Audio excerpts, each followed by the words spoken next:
అలసిన వానికి ఊరడించు మాటలు. సహోదరుడు భక్త్ సింగ్ గారి పరిచర్య నుండి సేకరించిన అనుదిన ధ్యానములు. మార్చి 10. ప్రియులారా, మీకు మీరే పగ తీర్చుకొనక దేవుని ఉగ్రతకు చోటీయుడి. పగ తీర్చుట నా పని, నేనే ప్రతిఫలమునిత్తును అని ప్రభు చెప్పుచున్నాడని రాయబడి ఉన్నది. రోమా 12:19. మూడవ రాయిని మనం మొదటి సమూయేలు 24:1-8 వచనాల్లో చూడగలం. ప్రభువు దావీదును ఏన్గెదీకి తీసుకుని వచ్చెను. సౌలు దావీదుకు బద్ధశత్రువుగానే అతని చంపుటకు వెతుకుచున్నాడు. సౌలు ఏన్గెదీలో ఉన్నప్పుడు ఒకనాడు దావీదు అతనికి మిక్కిలి సమీపంగా వచ్చెను. అతడు కోరిన ఎడల సౌలును కొట్టి చంపి ఉండవచ్చును.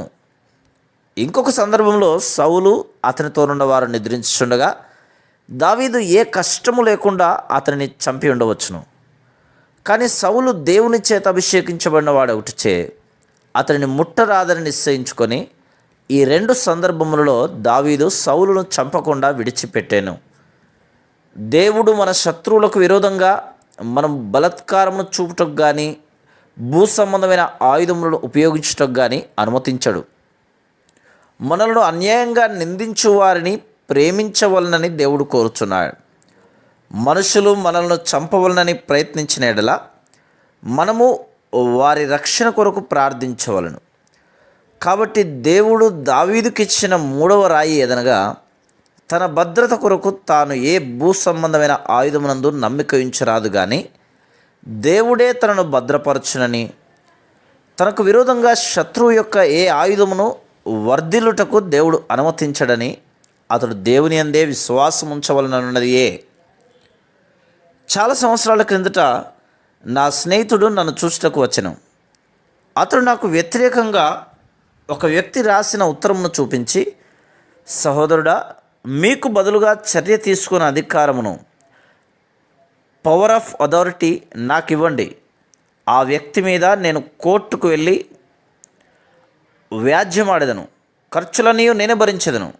మీకు విరోధముగా ఇంత అసహ్యంగా రాయుటకు అతనికి ఎంత ధైర్యము అనగా నేను ఇట్లా జవాబిచ్చి తిని, నేను యెషయా గ్రంథం 54:17 వచనం నమ్ముచున్నాను.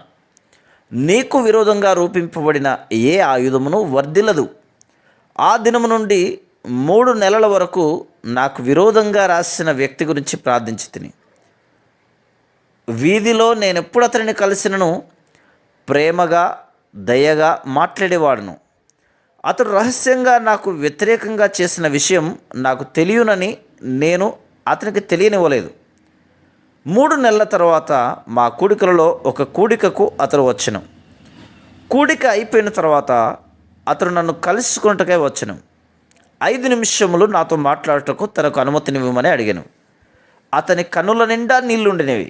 నేను అతనితో, నీవు ఏదైనా నాకు చెప్పక మునుపు నేను నిన్ను ఎప్పుడో క్షమించి వేస్తానని చెప్పగోరుచున్నాను అని చెప్తిని. అతడు వెనుకంజ వేసి, నేను నీకేమి చెప్పగోరుచున్నానో అది నీకెట్లు తెలిసింది అని నన్ను అడగగా, నాకు 3 నెలల క్రిందటనే తెలిసిందని, అప్పుడే అతడిని క్షమించి తినని, అతని కొరకు ప్రార్థించుచున్నానని చెప్తిని.